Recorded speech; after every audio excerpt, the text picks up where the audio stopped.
Pleasure to welcome to the show. It's Jorden Concordia from St. Joe's. Jorden, welcome to the show. Thank you so much for having me. Yeah, absolutely. This is going to be tons of fun. Well, I always start by asking to hear the story of when you first jumped into goal. Do you remember that? Yes. So I started in fourth grade. I was a midfielder to start with. Played about one game, realized this isn't for me. And my uncle was actually a goalie coach, and three of my cousins were goalies. So he was like, "Why don't we give goalie a try?" And it kind of just went on from there. I loved it. And I started playing for like my town little league, and then one of the club teams in my area, their goalie actually got sick, so they needed someone last minute, so I just jumped in, and it kind of started right from there. I love it. I started out as a midi too, as well, Jorden, and I didn't like the running. Like all Me the too. the running up and down was like, whew, Yep, that yep, feeling of like, man, I feel like I'm gonna puke every single practice. I'm like, hey, let's give goalie a try. Like yep, all I gotta do is stand there and make saves. It sounds a lot cooler, huh? yes, So my you kind of come, position. say again. My kind of position. That's right. No running. So a lot of goalies in the Concordia family, cousins and all that. Talk to me a little bit about that. So it was Yeah, your, yeah, go ahead. my one cousin played at Siena, for the women's team. Hmm. She was, started for them, and then I had, two other cousins, one a man and one, a girl who played for our, like, kind of local community college teams back at home in Rochester. Love it, love it.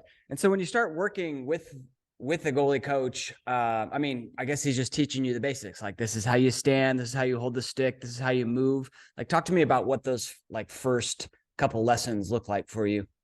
Yeah, definitely a lot of fundamentals, learning, the importance of the step, the hand-eye coordination, driving your hands to the ball type of thing. Hmm. And it was cool because it was my uncle, so, Yeah. definitely a good connection there. And he really helped me establish, those fundamentals and the basic techniques of being a goalie. And then I think honestly, kinda like I said, just kinda being thrown in, kind of right away honestly helped. There wasn't a lot of time for me to think and worry too much about the techniques and stuff. And I just kinda played and had fun and loved it. Yeah, that is a great thing to like play, have fun, and love it, right? I got a message the other day from a kid, and he had kind of gotten away from that. Mhm. And it happens, right? I'm sure it's happened with you in your career, where at a certain point, like I don't know, I don't want to say it becomes a job, but like you get a little bit stressed out by it, and you Yeah. get away from that fun. Has that happened to you?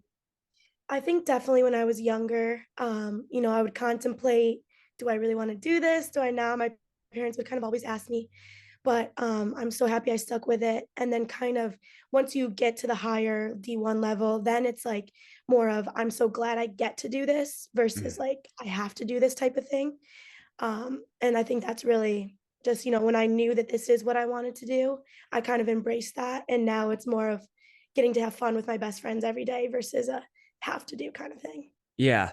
That was sort of the same message that I told him in a different way. I said, Mhm, dude, I'm 42 and I would give anything to go mhm, back and like have one more college season, like at your age, even if I'm mhm, fighting for the starting role, which is what he was doing, right? Even if mhm, that was the scenario, like I would love that. So, if you find yourself in that scenario, you get to be there. It's a great mhm. opportunity and have fun. Yes. Yeah. So talk to me about, I guess, learning the position then from your uncle. Like what, you're going out there. Are you making saves like right out of the gate? Are you like, wow, I'm just dominant, or like were there some certain things where you're like, wow, I really need to work on X, Y, and Z? Yeah, so like I said, that first tournament that I was just kinda thrown into last minute, day of, they needed someone. Um, I think I actually ended up getting, like, MVP of the team type of thing, but I think that was literally just because I really didn't know any better, didn't have anything to think about, no fundamentals, I just played, and I think that's, like, even now at the level I am now, like, I do my best when I don't think and just play. Right. So that was, like, I think a good start because I feel like if I had a very rough start, that kind of would have hindered again, do I wanna do this type of thing and my, like, confidence, but I think that was a great confidence boost, and then from there, I really just worked on, again, the techniques and fundamentals, which are just as important as the mental piece of it, and the confidence piece of it, obviously. Yeah, definitely. Have you seen Mhm, that? I find this a lot where like a goalie, when they first start, they're just relying on like instinct and natural mhm, athletic ability. And they start like, let's say right here. And then they start learning all of this technique, right? And their save ability actually goes down because now like mhm. you're thinking about it way too much, right? And Yeah, and you're way in your head as opposed to, back up, you were just reacting. But then you mhm, start to learn that technique and it becomes second nature, and then you don't think about it anymore, and now you're like way better than where you were at the beginning. Does that make sense? Have you seen that happen before? 100%. Yeah, in myself and in the goalies that I coach, I think, yeah, definitely that once you're either working on something new or just, like, trying to refine a certain technique, you really start to think, and that really messes you up, but I think that's Yeah. why like, working in the off season and, like, during practice is so important so that you can think and focus on those things, and then once you get into the game, just play. Right. Right. Yeah.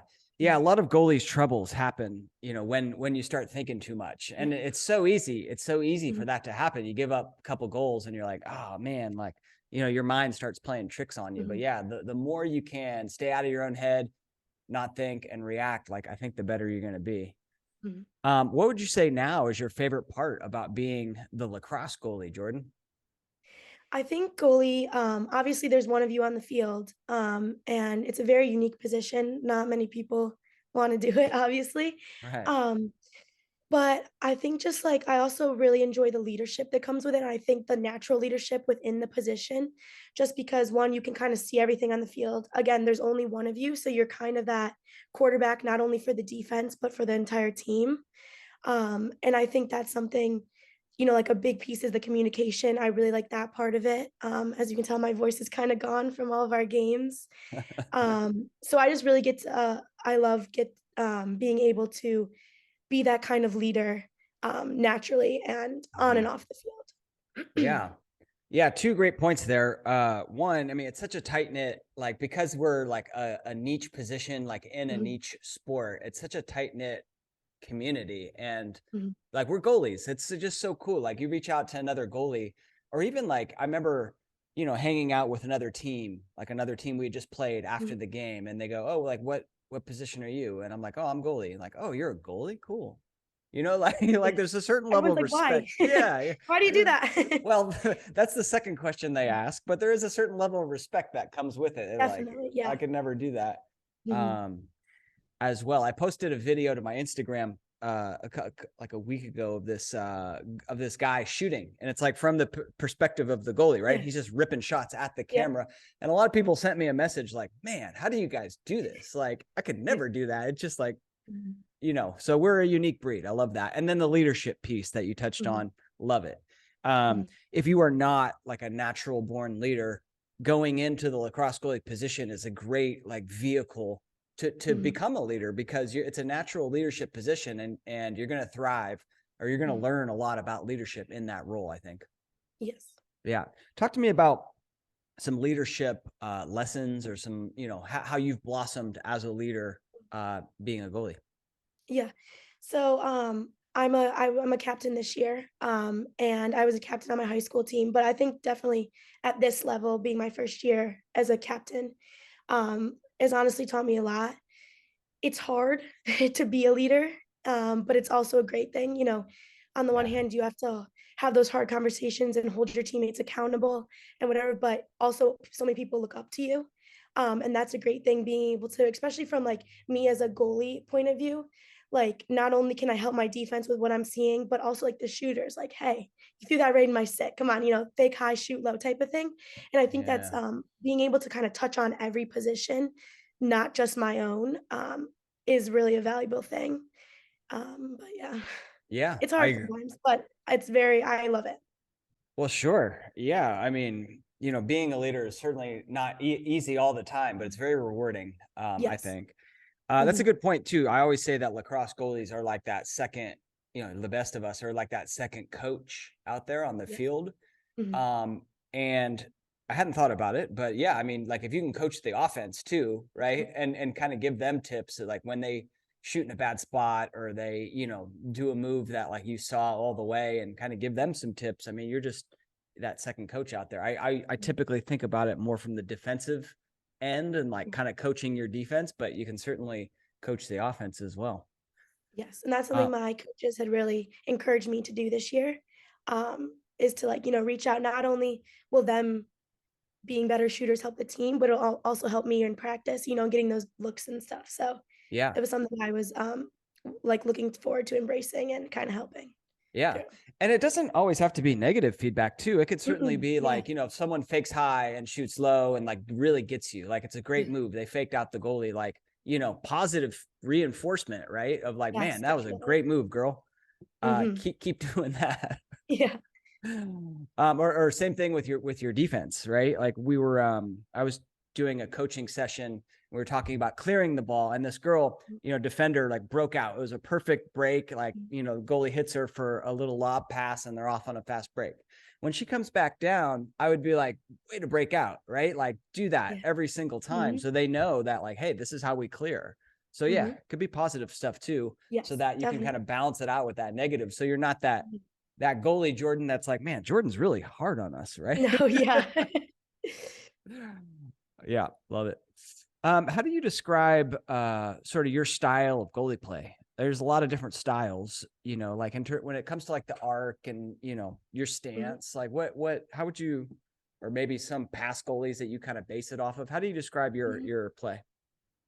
I think, I have a pretty normal, arc. I think it's like the 4 or 5 step, pretty traditional, but I have a pretty wide stance, that helps sometimes, it's also a con sometimes, but, and then I'm not afraid to, come up high. I feel like in my crease, which I feel like sometimes goalies don't, they kinda hang back, Mm-hmm. but I like to, like, when it's either they're right on top of the crease or it's like a one on none, just try and do anything I can to give myself a little bit more of a chance. And then I'm pretty aggressive outside the goal. I love to intercept, get ground balls, stuff like that. Yeah. Um, and I think I've always been that way, but that's definitely one of my favorite parts of the position too, is the interceptions and the kind of outside of the goal play. I love that too. I love that Mhm. too. I mean, it's just as good as a save, right? If you can Yes. if you can pick off a pass, or Mhm, if you can chase out an errant shot, or you can win a mhm. ground ball around the crease, like yeah, I love those plays, especially if you're not having a good day saving the ball. I mean, that can Yes. like if I wasn't seeing the ball very well on a particular day, I made sure I wanted to make a couple of those plays just so I can, Yes. give our team a chance to win. Mhm. And yeah, so that arc, yeah, I love it. I love it. I the more I watch goalies play, the more I think that like you do need to be a little bit dynamic in that Mhm. arc. Like there's certain times where it makes all the sense in the world to come out and like challenge the shooter to cut down Yeah. that angle, make it so that they can't see as much as the goal, right? Mhm. Yeah.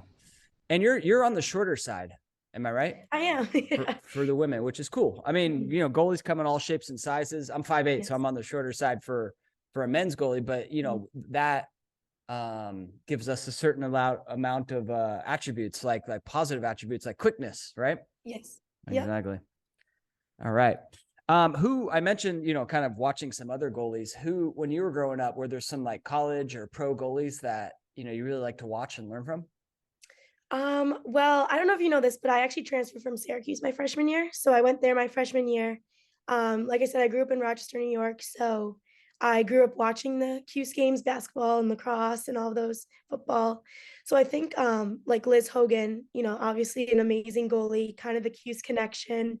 Um, I really liked watching those. Any I love watching lacrosse, and I feel like any high level team, high level goalie, it's just so interesting to see like now from like a different perspective, me watching them versus me being in the goal type of thing. I Mm-hmm. think you can learn a lot from watching others. Oh, I 100% agree.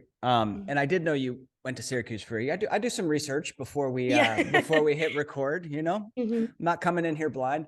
I want to Yeah. talk about that. But yeah, that's Mhm. awesome. Liz is amazing. I've Yes. talked to her for the podcast. She's been on the goalie summits like presentation that I do, and she's a teacher as well. So like the way that she breaks down like lacrosse goalie concepts Mhm. is awesome.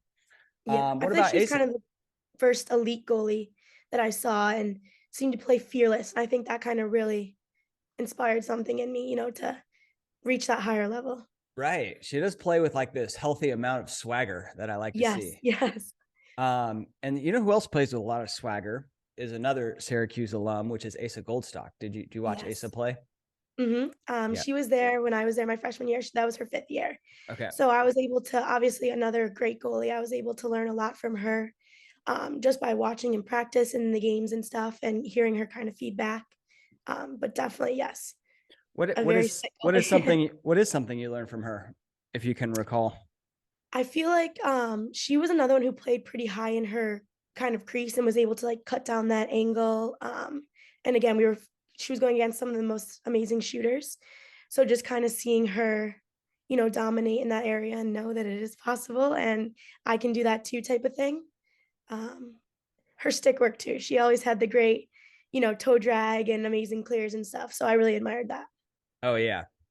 Yeah, a lot of that when we talk about swag is Yeah, or the playing with swag was that the way she carried herself outside of the crease. I mean, I was mhm, watching a clip the other day and she just throws like a no look pass and then on another one she does like a sweet dodge and just behind the yeah, back, behind the back, yeah, yeah. So, that was her thing, yeah. that's right. I love it. You probably saw quite a few of those in practice, huh? Yes. Yeah.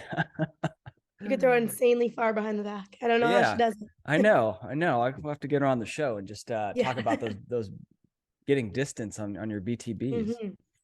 I love it. Well, very cool. So when did you you mentioned, you went to Syracuse, kind of Mhm. your first year. When did you, I guess, first start to think about playing lacrosse at the Division 1 level? And then how did, Syracuse come into the picture? Yeah. I feel like, through middle school, I played varsity in 8th grade, so I feel like that was really my first, like, kind of elite level, I'd say, for high school, and I Yeah. think then is really when I knew, like, this is something I love. I knew before, but this definitely solidified, like, I love this, I wanna continue to do this, at the highest level, and I got stuck between the September 1st rule change thing. So I had kind of looked at schools 8th grade, and then the rule change hit, which I'm honestly glad it did. Gave me more time to kind of, um, look and get some more exposure and stuff like that. And then in high school, like I said, Syracuse was a dream school. Being able to, grow up watching those games, and then being able to go there. So I think I committed September 1st of my junior year, um, and yeah, Yeah.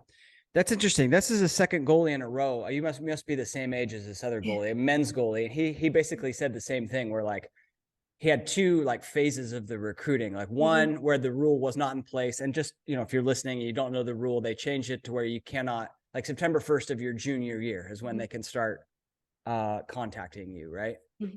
yes, And so he was like, before the rule, he was getting contacted by all these, schools and they were like in progress. And then boom, the rule hits. And then, all right, now there's nothing for like yeah, a year or two until hmm September 1st. And I'm glad they changed the rule. I think it's positive. We don't need eighth graders and ninth graders committing yeah. to You don't know university, what you right? want then, it's still hard. You don't even know what you want senior year, but definitely gives you a little bit more time, and I think even then, like I said, I'm glad I had that extra time, Yeah.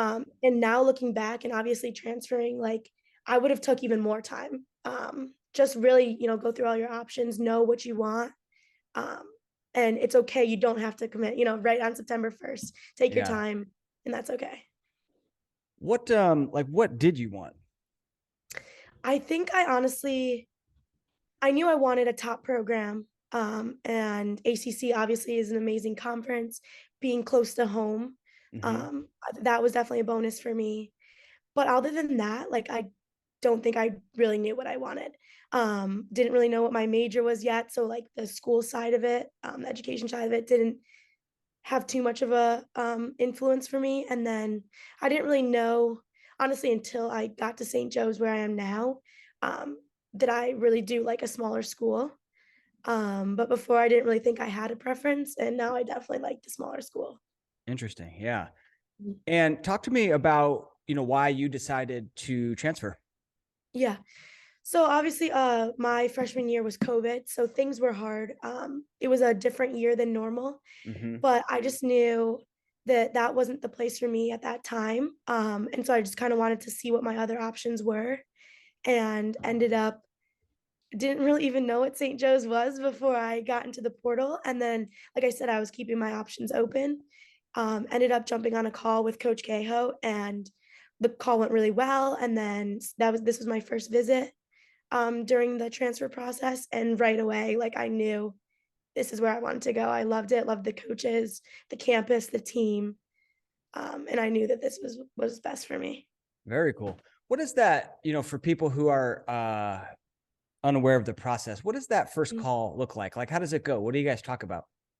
Yeah, it's I wouldn't say scary. It's a little nervous, just kind of being in that recruiting process again. Sure. Yeah. And or even the first time, that first kind of call. But I think the coaches know that everyone's a little nervous. And really they're just trying to figure out like who you are as a person, also as a lacrosse player, and Hmm. then kind of what your interests are, like what are you looking for in a school? Would it be a good match? And they just kind of want to learn about you, and you want to learn about the school and the team. So Yeah. it's really easy conversation. Super, it's good to get to know um, new coaches and new schools and stuff. Yeah. Awesome. I made a note here about you mentioned playing varsity as an eighth grader. Mhm. So that's Yes. like, I mean, you're not even in high school yet, and you're playing with No. the high school team, right? Yes. Yep. On the varsity team. Yeah. I mean, that's got to be a little bit scary. Mhm. What tips do you have for young girls who might be in that situation? They're in eighth grade and they're going to play up at the varsity. Mhm. What would you say to them? I would say again, just like you're so lucky to be able to be in that position. So like kind of switch your mindset from like, oh, it's so scary, or like I have to do this type of thing, to like, I'm so lucky I get to do this. And then also like I know with my team, like everyone was so welcoming, and you're the little middle schooler. So everyone wants to be so nice, and so really like everyone was amazing and was so welcoming and stuff. But also just remember, like, it is a team sport, nothing's just on you, which I know can be scary, especially when you're younger, kind of thinking like, "Oh, I have to perform at this level, or I have to make this save," type of thing. And just know that it is a team sport. Nothing's only on you, and you will have your ups and downs, but that's all part of the process, and it's worth it in the end. Great advice. Great advice. I love it. So when you gave up a goal, I mean, Mhm.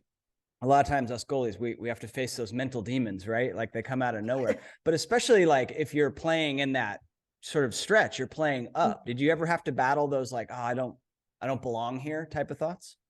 I think, yeah, definitely. One thing I've kind of learned then and definitely now is to be like constructive rather than critical. I feel like it's really easy, you let one goal in, I should have had that save, or I have to have that save, but really focus on the like, what can I do to have that save next time? Was it more of a step or drive my hands type of thing? So then in the process, not only are you not being too negative, but you're also, helping yourself in the process. So next time, you might have a little bit more of a chance of getting that save. Yeah. I love it. I love it. Stay positive, right? Stay positive. Yes. Yep. What about other, other mental game lessons that you've been through? I mean, I'm sure you've been through a slump at some point in your career, right? How did you, if Yeah. so, yeah, how did you get out of that? I think not to dwell on the past is a really important thing, whether it's the past game or the last shot. But also like learn from that. So like I said, what maybe recognize what you could have done, or changed a little bit to give yourself a better opportunity to save it, but then move on and be ready for the next game, next shot, present moment type of thing. And again, I really have to remind myself, it is a team sport. A lot of things had to happen for that goal to be scored, and it wasn't just my fault. Because I think sometimes, like I said, there's only one of you on the field, so sometimes it can feel a little isolating. But just remember, like, have your teammates there, and it is a team sport, and they're all there for you, Yeah. and it's a team effort, definitely. Yeah. I was um I was talking with Emily Sterling Mhm. and she mentioned like, there's at the end of their season last year, like she gave up a goal at the very end. They end up losing in the semifinals. And she was like, oh man, I can't believe they were talking about it the next year. Right. And Yeah. she's like, man, I can't believe I gave up that goal. Right. and someone else was like, oh no, I can't believe I lost possession, or I can't believe, like, everyone was sort of focused on like themselves and not Mhm. the goalie. And a lot of goalies think that, like, if they give up the goal, like, oh man, I'm letting the team down, everyone's blaming me. Like, they have that Yeah. feeling, but like you said, it's a team sport, right? Mhm. And recognize that. It's very important to Yes. keep in mind. Well, very cool. Other mental game lessons? Do you guys have like a sports psychologist that you work with at St. Joe's? Yep. We do have our sports psychologist, and he meets with us every month at least, as a Nice. team, Yeah. without our coaches. So that is really a time where we can express any concerns, whether it's like within the team dynamic, just how we're feeling, the coaches, anything like that, which I think is really important to like have that time, because I know some people it's a little intimidating maybe reaching out for that help, or saying I'm going to go see the sports psychologist. It kind of gets a bad rap, which definitely shouldn't. Everyone needs someone to talk to. So I Right. think having that like team setting where he's there, gives everyone that opportunity to speak, when they might not otherwise. And then also on my own, I've gone to see the sports psychologist, and I think that helps a lot, just like being able to have someone to talk through things with that's like not your coach or your teammates. And honestly, kind of a different, not even like lacrosse perspective. But I think it's definitely really important, especially as a goalie, to like talk through things and have someone to talk through and help you with the Yeah. mental aspect of it. Yeah. Are you like, what are some things that you guys talk about? Are you open to share some of those? Yeah, I'd see like so in the fall, it's kind of, who's new, who's a new friend, who's a returner, how's our bond as a team, like do we Mm, have any problems on the field or off the field, type of thing. And then as we move into like the beginning of the spring season, it's like more of a remember everyone's not going to get playing time, and that's okay, know your role type of thing. hmm. Which is another, I think, big aspect of it is, we're all working so hard, and sometimes it is frustrating to not get the playing time that you need, like you want, but to remember that you have a role on the team, and that role is so important. And I think that's something that he does a great job, our sports psychologist, is getting that message across and helping anyone kind of see that.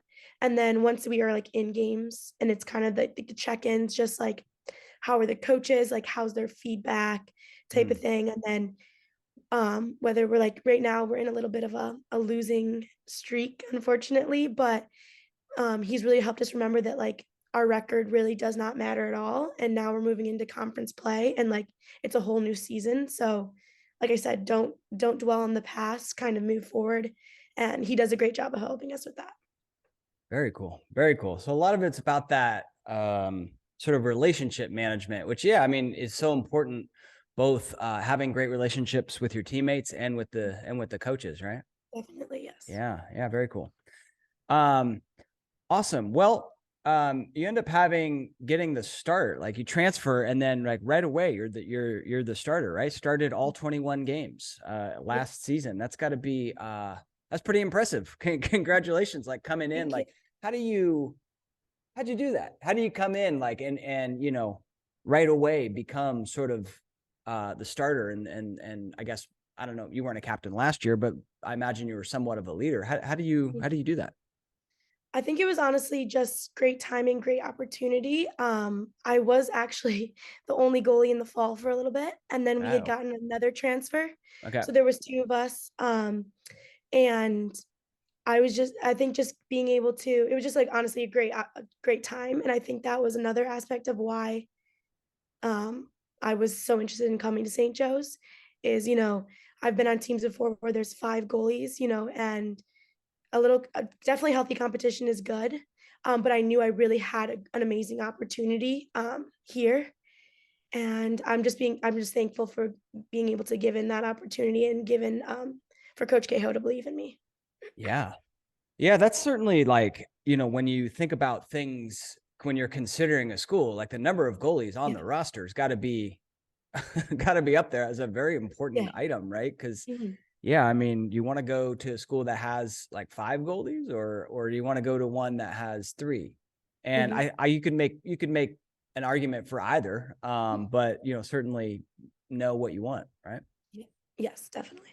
All right. Well, you end up, so I think you're second all time, 197 saves, second in SJU single season history. Congratulations. That's pretty cool. Thank you. Who's Thank first? you.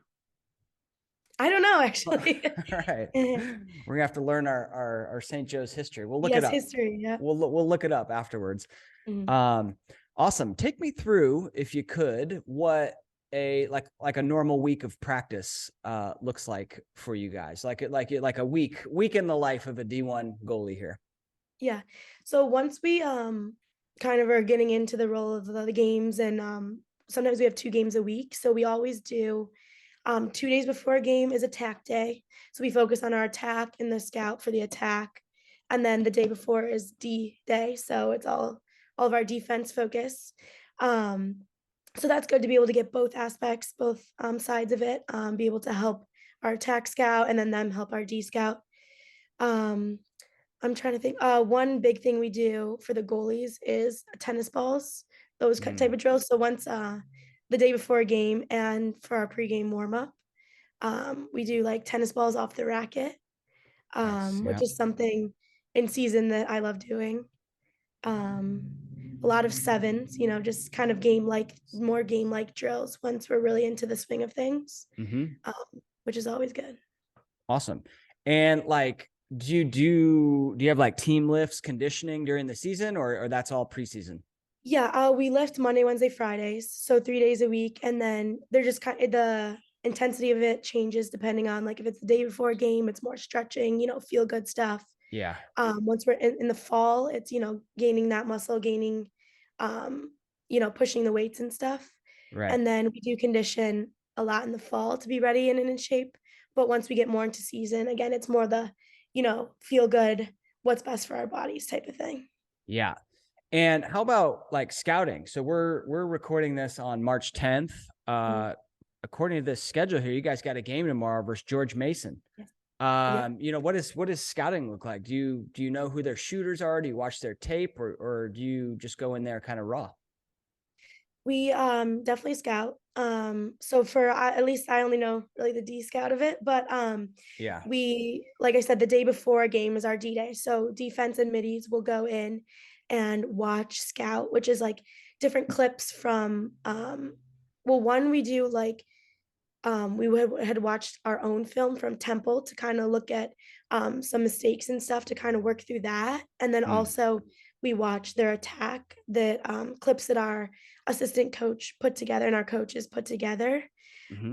to really see, like, their tendencies. Obviously, everything can change game to game, but it's kind of a little edge, to be able to see their tendencies and, what kind of for the attack, what kind of D they run, for us, the D, what kind of offense they run type of thing. Love it. What would you say you're working on in your goalie game personally right now? Personally, low shots, which I feel like is a rough area, I guess you could say, for goalies. Mm-hmm.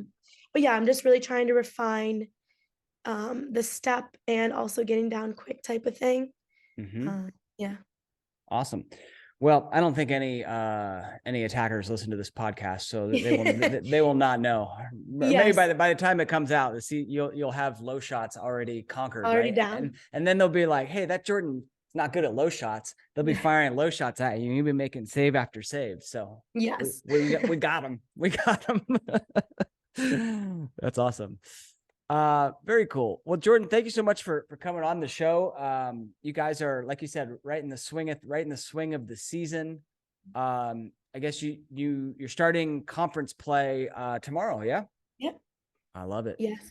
I love it. Well, George Mason's assistant coach, Lindsay Munoz, has been on the podcast. She's a goalie as Really? well. Yeah, tell her I said hi if you see I her. will. I will. All right, there you go. Any Perfect. other cool stories you need to tell me, Jordan? I don't thank you. Thank you so much again for having me on. Yeah, I mentioned before we hit record, you got some of the most supportive teammates out there.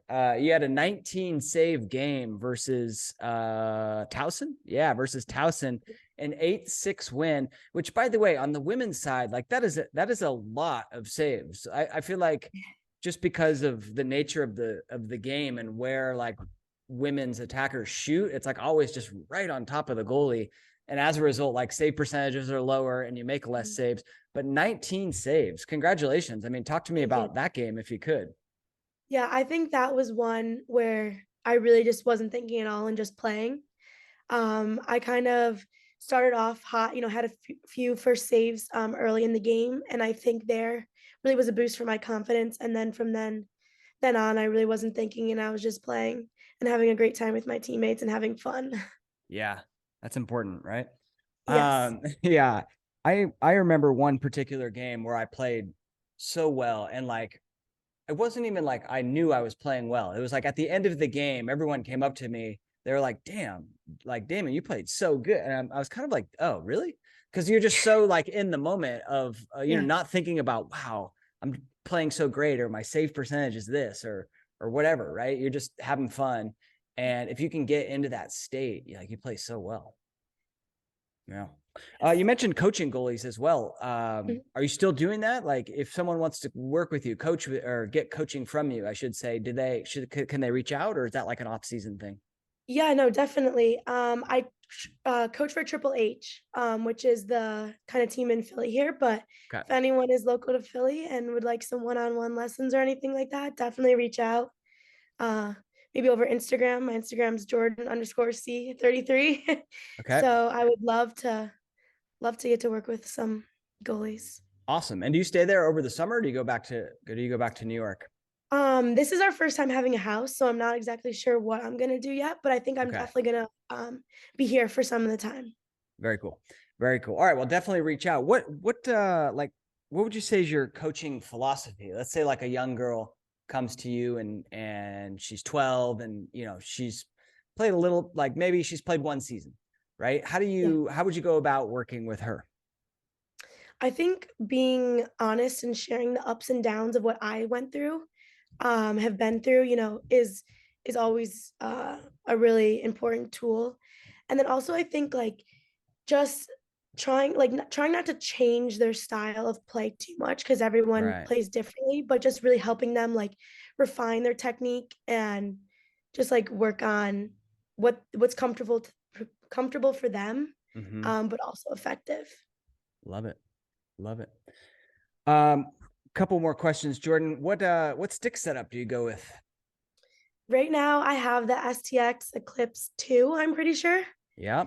Um, and usually I rock 2 shooting strings, but right now I only have 1, and I like it. So, kinda changes depending on, when the stick breaks, unfortunately. Yeah. And do you string up your heads or do you have someone else do it? I don't, I have someone else do it. All I right, me I wanna too. learn, but I haven't yet. Yeah, I strung up one like my very first one end to end like about a month ago, Yeah. and I give myself a C minus, but like Yeah. it throws, Practice, but yeah, it practice, yeah. throws, but I feel like yeah, if I could do it again, like you're gonna Mhm. keep getting better and better. So Yeah. well, cool, Jordan. Good luck and with the rest of your season. It was fun to chat with you. If you had to leave the goalies out there with the final piece of advice, what would that be? Have fun. Enjoy the process. It's a lot of hard work. There's a lot of ups and downs, but it's so worth it. I promise you. Love it, Jordan. Thank you so much. Thank you.